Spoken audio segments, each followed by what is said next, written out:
कांग्रेस अध्यक्ष मल्लिकार्जुन खड़गे के अगर मोदी 2024 में सत्ता में आए तो भारत में अब चुनाव नहीं होंगे वाले बयान पर बीजेपी सांसद सुधांशु त्रिवेदी कहते हैं, मल्लिकार्जुन खड़गे जो कुछ भी कह रहे हैं उसका वास्तविक अर्थ ये है कि वे वंशवादी राजनीति के तहत हैं। पिछले चुनाव में मतदाताओं द्वारा लोकतंत्र का जो आवरण पूरी तरह से त्याग दिया गया था, अब ग्रहण लग रहा है और सच्चे लोकतंत्र का वास्तविक उद्भव सामने है। आधारहीन और अशांति उत्पन्न करने की आशंका से अनर्गल बयान देने का प्रयास किया है, उसके ऊपर हम यह साफ करना चाहते हैं कि खड़गे जी, हां यह सच है कि भारतीय राजनीति में बहुत सारी चीजों का पटाक्षेप हो रहा है। राजवंशों की सत्ता 1947 में समाप्त हुई थी। अब लोकतंत्र का आवरण ओढ़े हुए जो लोकतांत्रिक राजवंश हैं, उनकी सत्ता को चुनौती मिल रही है और उनको लग रहा है कि आने वाले चुनावों के बाद उनका भविष्य क्या होगा। और यह मैं ऐसे ही नहीं कह रहा हूं, आप उत्तर से दक्षिण तक देखें तो 2019 के लोकसभा चुनावों में देश की प्रबुद्ध जनता ने इंटाइटलमेंट के आधार के ऊपर जो लोग लोकतंत्र के नाम पर राजतंत्र चला रहे थे, चाहे कश्मीर में अब्दुल्ला और मुफ्ती परिवार हो, वो लोग चुनाव हारे, पंजाब में बादल परिवार चुनाव हारा, हरियाणा में हुड्डा परिवार चुनाव हारा, अशोक गहलोत जी का बेटा चुनाव हारा, उत्तर प्रदेश में अखिलेश यादव जी की पत्नी चुनाव हारी, चौधरी अजीत सिंह और उनके बेटे चुनाव हारे, बिहार में लालू प्रसाद यादव जी की बेटी चुनाव हारी, फिर चाहे तेलंगाना में केसीआर जी की बेटी चुनाव हारी हो, अथवा परिवारवाद के सबसे बड़े प्रतीक श्री राहुल गांधी जी चुनाव हारे। तो खड़गे जी, यह सत्य है। जो आपको डर लग रहा है कि इसके बाद ये लोकतांत्रिक राजवंशों के लिए चुनाव के का भ्रम जनता के सामने रखकर राजनीति करना संभव नहीं हो पाएगा, क्योंकि अब भारत में वास्तविक लोक सत्ता का प्रादुर्भाव हो गया है। सो वॉट एवर श्री खड़गे जी saying, it is real meaning is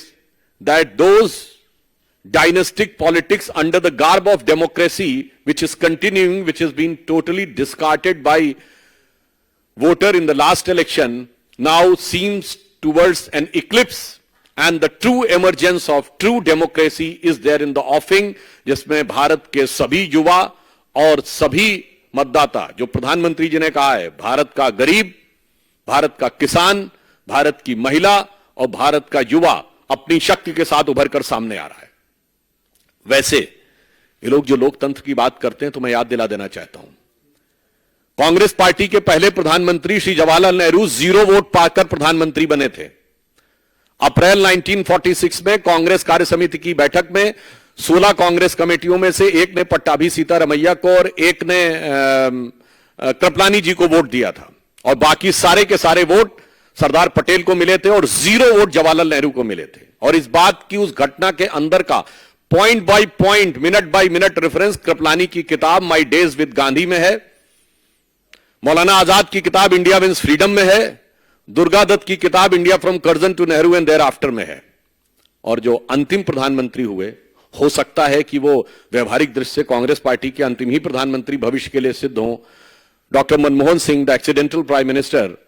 उनको कोट कर रहा हूं। प्रणब मुखर्जी जी की पुस्तक का विमोचन करते समय सोनिया गांधी जी की उपस्थिति में स्वयं डॉक्टर मनमोहन सिंह जी ने कहा कि जब मुझे प्रधानमंत्री बनने के लिए कहा गया तो मैं प्रणब दा के पास गया, मैंने कहा प्रणब दा आप मुझसे अधिक योग्य हैं। डॉक्टर मनमोहन सिंह कहते हैं प्रणब दा आप सबसे अधिक योग्य हैं, मगर मैडम ने मुझे कहा है। लोकतंत्र का अद्भुत स्वरूप है। पहले प्रधानमंत्री से लेकर अंतिम प्रधानमंत्री तक, 0 वोट से लेकर 0 वोट तक प्रधानमंत्री बनाने वाले लोग आज कहते हैं कि लोकतंत्र हमें समझ में नहीं आता है और लोकतंत्र के वास्तविक रक्षक वो हैं। फिर मैं कह रहा हूं,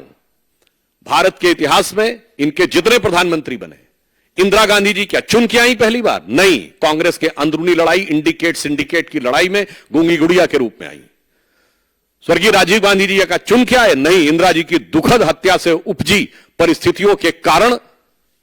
बनाए गए। श्री पीवी नरसिम्हा राव कैसे बने सबको पता है, और डॉक्टर मनमोहन सिंह सबको पता है। तो भारत के राजनीतिक इतिहास में लोकतांत्रिक ढंग से अगर किसी पार्टी के 2 ही प्रधानमंत्री चुन के आए जो जनता के सामने हमने रखा, यह प्रधानमंत्री होना चाहिए और जनता ने चुन के कहा यही प्रधानमंत्री होना चाहिए, एक श्री अटल बिहारी वाजपेयी।